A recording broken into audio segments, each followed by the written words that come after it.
Nah, Mela, selanjutnya kita aku sendiri bertanya Kak Mela, sebenarnya ini Islam itu kan mengajarkan kebebasan beragama.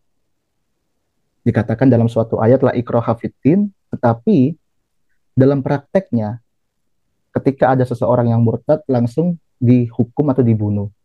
Nah, sebenarnya kalau kita berbicara konteks sejarah kan murtad adalah sama dengan berkhianat pada waktu itu. Tetapi saat ini enggak, Kamela. Pokoknya orang murtad wajib dibunuh lain sebagainya, halal darahnya. Nah, ini gimana sih Kamela konsep kebebasan beragama itu sebenarnya? Ini paradoks yang mohon maaf terlalu mendasar kalau bagi saya. Iya, betul. Jadi memang ada masanya Islam, Nabi dan para pengikutnya itu sangat memusuhi non-Muslim. Ada masanya juga sangat menolerir gitu. Nah, karena ada masa damai dan masa perang, jadinya pesan-pesan yang tersampaikan gitu, sabda-sabda Nabi yang terdokumentasikan jadinya mix, ya jadinya paradoksikal.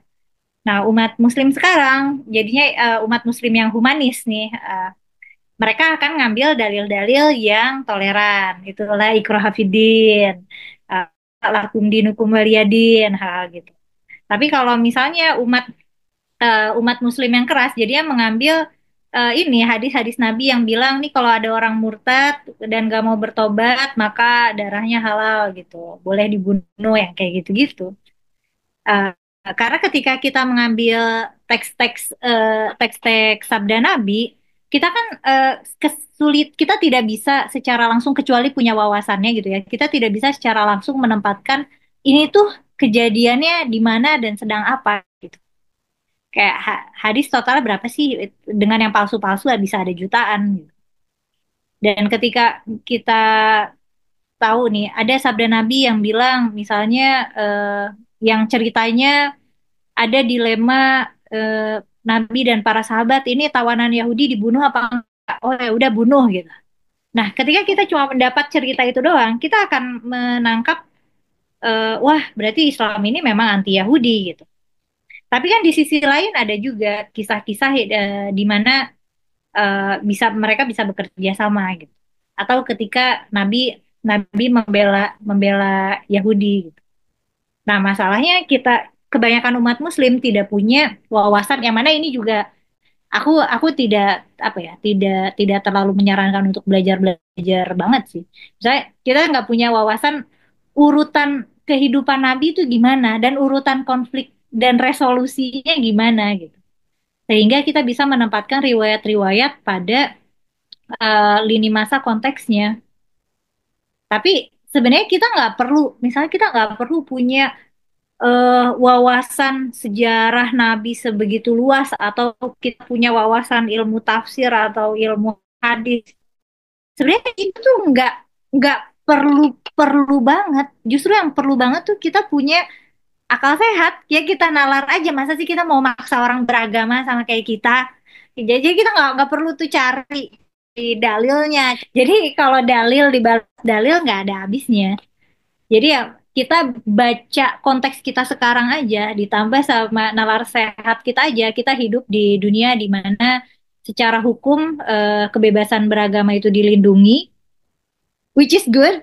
Ya udah kita comply dengan itu aja, nggak perlu kita cari-cari alasan untuk mendiskriminasi orang gitu.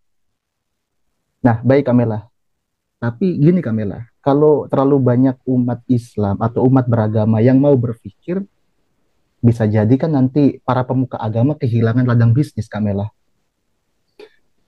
Ya karena jujur Iya, aja sama Kamela. kehilangan otoritasnya juga. Nah itu, Sebenarnya pemuka-pemuka agama itu. sehingga mereka mau bagaimanapun tetap menekan umat untuk tidak berpikir. Nah ini sebenarnya kalau kita membaca Al-Quran Kamela, kan dikatakan juga dalam Quran Surah At-Taubah ayat 31 bahwa orang Yahudi dan Nasrani itu menuhankan para guru pendeta mereka. Nah, yang dimana dituhankan itu dalam arti kitab suci ditinggalkan, yang dipegang oleh mereka adalah fatwa-fatwa para ulama. Dan itu juga terjadi oleh umat Islam saat ini. Nah, tadi menarik ketika Kak Mela menyatakan akal yang sehat lain sebagainya. Itu juga berkaitan juga Kak Mela dengan tasawuf sebenarnya. Kalau akal sehat tentu tazkiyatun nafasnya atau hatinya itu pasti bersih Kak Mela. Sehingga tadi yang disampaikan Kak Mela untuk memahami suatu realita kehidupan, untuk memahami suatu kebaikan ya cukup sebenarnya dengan akal sehat kan begitu. Nah, kemudian Kak Mela, tadi kan Kak Mela membicarakan ada seorang ulama yang mengambil ayat ini tetapi mengabaikan ayat yang lain. Kalau bahasa fallacy logiknya kan cherry picking Kak Mela. Tentu salah satunya yang paling banyak cherry picking ini persoalan salah satunya adalah poligami Kak Mela. Nah, gimana sih poligami menurut Kak Mela?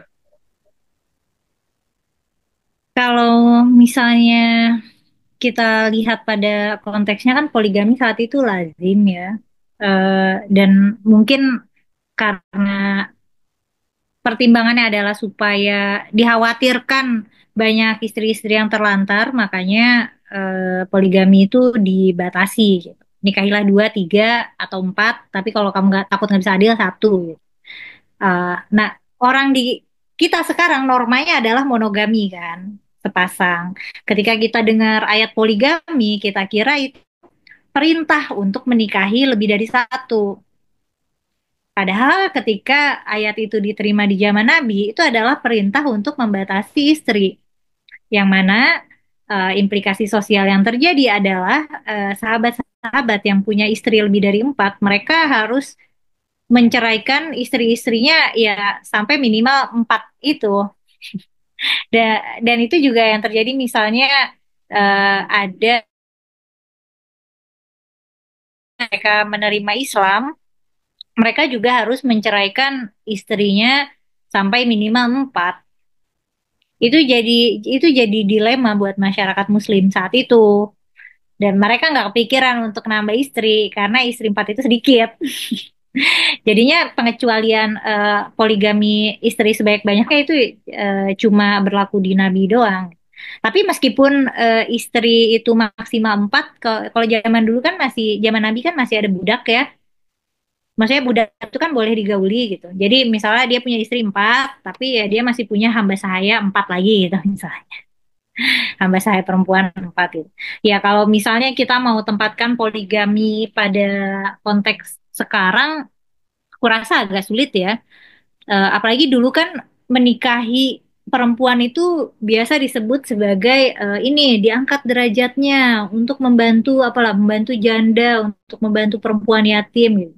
Ya kalau sekarang kalau kita mau bantuin janda atau mau bantuin perempuan yatim ya bantuin aja, maksudnya nggak harus dinikahin. Sekarang tuh menikahi seseorang tidak serta-merta mengangkat derajatnya gitu. Kalau misalnya aku sekarang nggak punya suami, kalau ada orang yang menikahi aku tidak merasa dia mengangkat derajat aku gitu. Nah, beda, kayaknya udah beda cara kita memandang status pernikahan dengan sekarang. Dan mungkin polemiknya lagi juga, poligami itu jadi cuma bisa works kalau perempuan-perempuannya seperti tidak berdaya sepertinya. Karena ada tuh kampung poligami di mana masyarakatnya kebanyakan pada poligami, tapi sekarang udah nggak pada poligami lagi dan alasannya karena tingkat pendidikan dan tingkat kemiskinan mulai menurun, tingkat pendidikan meninggi gitu. Dan meskipun masih namanya kampung poligami, udah nggak ada yang poligami lagi. Jadi aku mikirnya poligami untuk di konteks sekarang itu hanya bisa berlaku pada perempuan-perempuan rentan atau yang budaya feodalismenya masih kuat ya, kayak kiai-kiai gitu loh. Kayak di tempat yang kiai-kiai masih masih mau itu santri-santri dinikahin kiainya atau ustazah-ustazahnya di madu sama bunyainya itu eh, nuansa mengangkat derajat kayak konstruksi mengangkat derajat itu kayak masih berlaku buat masyarakat yang kayak gitu.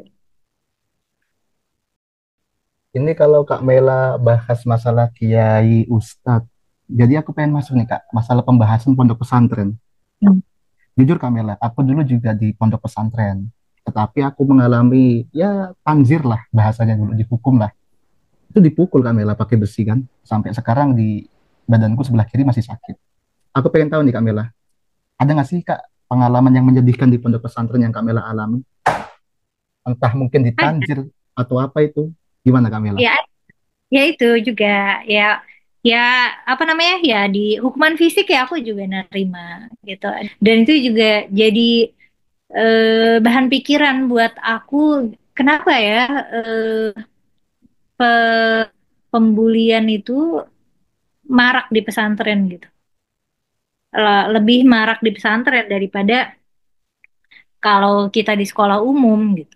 Nah, aku mikirnya kayaknya bisa jadi juga karena guru-guru, ustadz-ustadz ini pembuli juga. Karena mereka memberlakukan kekerasan untuk mendidik.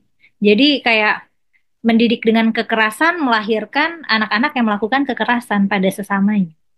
Itu aku curiganya ada hal itu.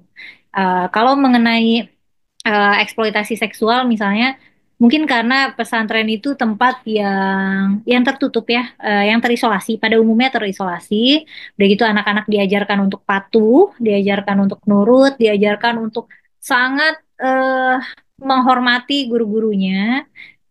Mereka melihat guru-gurunya tuh sebagai apa ya, sebagai moral kompasnya gitu, nanya apa sama guru, apa kata guru nurut.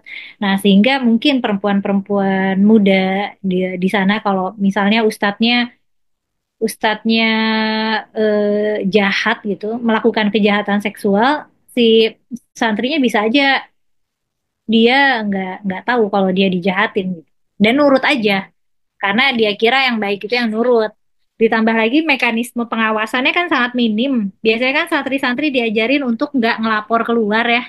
Maksudnya ngelapor ke orang tua aja biasanya kan tidak tidak disarankan, apalagi ke polisi gitu misalnya. Jadi kalau yang bonyok-bonyok mah ada ya, terutama mungkin di kalangan santri laki-laki itu lebih lebih parah itu. Kalau kalau di santri perempuan biasanya harshnya itu eh, ya khas perempuan sih, misalnya kayak digosipin atau dimusuhin, disebarkan rumor-rumor yang nggak enak. Termasuk tapi guru ustazah-ustazahku juga suka mukul sih, suka mukul, suka nyubit, jambak. Atau aku kan pesantren dari masih kecil ya, dari masih kelas 1 SD sampai SMA aku pesantren. Sampai kuliah juga aku masih di pesantren sebenarnya. Pesantren mahasiswi. Eh, dan aku tuh suka memikirkan soal kekerasan ini gitu. Apakah ini memang pendidikan?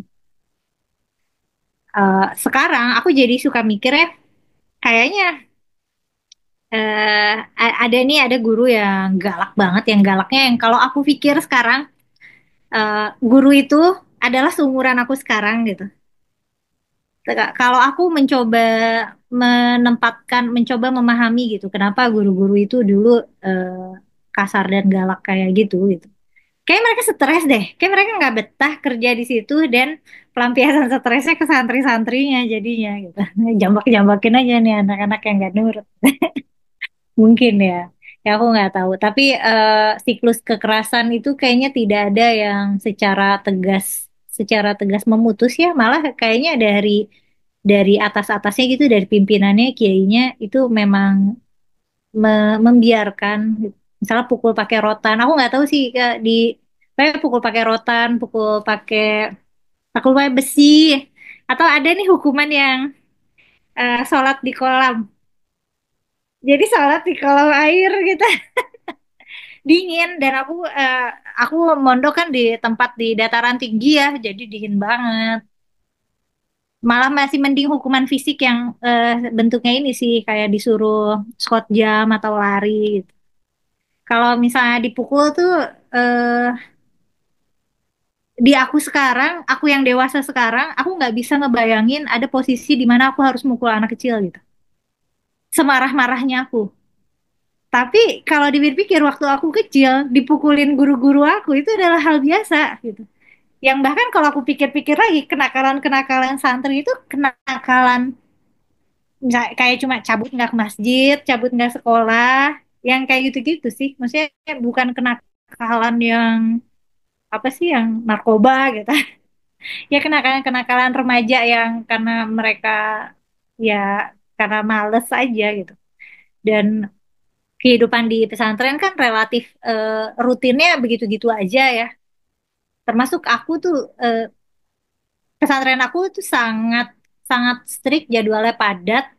Jadi kadang aku suka sneak out keluar ke kota ceritanya. Jadi aku melewati perkampungan atau persawahan, aku manjat tembok. Aku cuma mau keluar. Dan ya paling aku keluar akhirnya aku cuma ke kota tuh cuma ke Indomaret atau cuma ke ATM karena aku juga keluar nggak punya tujuan atau ada taman baca yang aku suka samperin kadang aku ke situ gitu. Habis itu aku pulang. Tapi nanti kan kalau ketahuan aku dipukulin. Itu kan sebenarnya bukan kejahatan ya. Maksudnya itu sebenarnya bukan kenakalan. Ka- itu cuma aku cuma anak remaja yang sangat bosan dengan rutinitas dan aku ingin sekali keluar dari kompleks pesantren gitu. Tapi itu tidak memungkinkan, gak diizinin gitu, kecuali memang ada misalnya ke dokter atau apa gitu. Ya aku nggak tahan gitu, aku keluar gitu. Ya aku termasuk kayak aku termasuk santri perempuan yang sering dapat hukuman deh. Eh, Soalnya di kalangan santri perempuan sama santri laki-laki yang lebih penurut tuh santri perempuan. Nah, baik Kak Mela. Kalau begitu kan artinya memang apa ya? Kalau aku melihat Kak Mela, di pondok pesantren ini menjadi tempat yang sangat tertutup. Ya. Sehingga kalau aku berbicara fakta di lapangan ketika aku di UIN, Kak Mela, banyak nih alumni-alumni pesantren, perempuan-perempuan, atau yang laki sekalipun, mereka yang jauh daripada kehidupan di kota dan sebagainya, ketika mereka masuk ke kehidupan kota, mereka ini kayak apa ya? Kayak nggak bisa mengendalikan diri, Kak Bella. Kan begitu. Itu tapi mengendalikan dirinya itu apa nakal? Ya, dalam arti mereka bahkan mencoba-mencoba hal-hal yang nggak pernah dilakukan ketika di kontes yang dilarang dan sebagainya gitu. Di aku juga teman-temanku kan santri ya, teman-teman mahasiswaku kayaknya semuanya santri. Karena yang lulusan SMA biasanya nggak survive. Kayak semester 2 dia udah cabut. Karena kayaknya kuliahnya berat kalau bukan buat yang non santri ya. Nah, terus ya ada cerita-cerita, cuman nggak ada yang karena nuansa kampus aku kan masih kayak santri banget juga sih, masih kayak pesantren dan masih asrama juga. Tapi ada obrolan kayak gitu. Jadi, wah ini pesantren ya, tapi kita punya high high level of freedom gitu. Karena dulu kan biasanya zaman masih di pondok sangat di micromanage ya. Nah, sudah mahasiswa berasanya bebas gitu. Ada kebebasan. Tapi nggak kalau misalnya coba-coba yang gimana-gimana, kayaknya temen-temen aku nggak bukan. Nih kalau kamu mau bayangin ya, mahasiswi-mahasiswi teman-teman aku masih kayak santri, kayak ning-ning ning-ning yang patuh pada aturan. Itu ya betul teman-teman aku ha- separuh separuh temanku di kelas tuh hafal Quran. Ya pokoknya tipikal tipikal wanita Jawa santri yang soleh gitu. Dan kebanyakan juga kan santri-santri Jawa ya. Jadi suasananya tuh di kampus aku kayak lagi kuliah di Jawa, kayak lagi mondok di Jawa. Kan dosen-dosennya juga banyak yang orang Jawa. Jadi suasananya serasa di apa ya? Pondok Jawa Timur, Jawa Tengah gitu ya, Kak Mela ya. Dari pondok tahfidz. Karena Hmm. kan di kampus aku kan wajib wajib tahfidz ya. Jadi mahasiswi-mahasiswi itu kalau lagi luang ya pada deres, pada buka Quran. Karena ada tuntutan ujian tahfidz. Kalau belum ujian tahfidznya belum selesai nggak bisa ikut semesteran. Nah, jadi gini, Kak Mela. Saya juga melihat ketika banyak orang-orang yang menyerang Kak Mela ya. Kan kalau ada orang yang menyerang Pak Guru Gembul kan diseranglah kalau Pak Guru Gembul nggak paham ilmu balago, ilmu kiroat, ilmu nahwu sorof dan sebagainya. Tetapi kalau Kamela ini kan enggak. Dari SD loh, di Ponpes sampai SMA. Jurumiyah, Alfiyah ya mungkin pasti udah hatam lah dulu kan Kamela. Kemudian Al-Quran juga sudah hatam, bahkan hafiz, kan begitu, hafizolah. Hmm. Sehingga kan ketika mereka mau cari kelemahan-kelemahan Kak Mela, gak ketemu, maka dibongkarlah aib-aib yang masa lalu, kan begitu Kak Mela. Yang mana itu bukan aib loh. Maksudnya Mm-mm. kalau disebut aku pernah depresi adalah aib, itu bukan aib. satu dari tiga orang itu pernah depresi di dunia ini, dan itu tuh wajar. Kalau kita depresi ya kita datanglah ke psikolog, datanglah ke psikiater gitu. Ini dibilangnya kan kayak ODGJ atau apa. Padahal itu kan kejadian yang biasa aja gitu. Dan bisa jadi orang-orang yang kayak gitu justru mereka punya gangguan mental kali ya. Maksudnya orang yang suka bergosip dan ngarang-ngarang, banyak yang ngarang-ngarang gitu. Kayak masa lalu yang sebenarnya bukan masa lalu aku. Atau ada yang bilang katanya aku ikut pelatihan misionaris di mana lah. Atau apa namanya? Ada yang bilang juga aku itu apa ya? Banyak deh yang ngarang aneh-aneh. Terus katanya aku tuh ODGJ yang katanya bapak aku bunuh diri gara-gara anaknya murtad. Ada yang kayak gitu parah banget. Ada yang bilang ini semua orang di Sukabumi juga tahu ini tetangga-tetangga. Padahal aku bukan orang Sukabumi. Banyak apa ya berita-berita palsu yang dibuat, tapi bisa jadi kayaknya karena mereka-mereka ini tidak bisa membantah aku, jadi yang mereka upayakan adalah membunuh karakter aku. Ya tahu ya udah, tapi ya udah biar aja. Itu tadi Kak Mela. Artinya kan Kak Mela mau dibantah secara akademik, ya Kak Mela sudah mengalami hal itu. Ilmu balaghah, nahwu sorof, Al-Quran itu juga sudah hafal kan begitu. Sehingga diseranglah secara pribadi.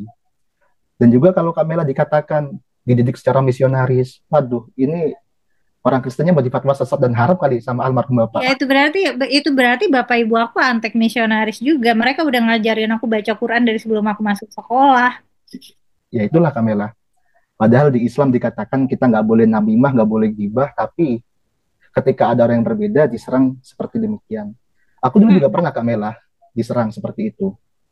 Waktu itu tahun 2023, aku kan viral Kak Mela, ketika aku bela Al Zaitun dan juga Syekh Panji Gumilang. Hmm. Itu aku viral.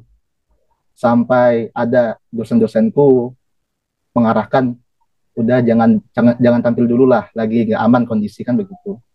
Karena ada juga Kamela guru besar di UIN, salah satu UIN ya, itu dia guru besar. Gara-gara datang ke Al Zaitun memberikan pernyataan, langsung dicopot jabatannya. Jadi senator.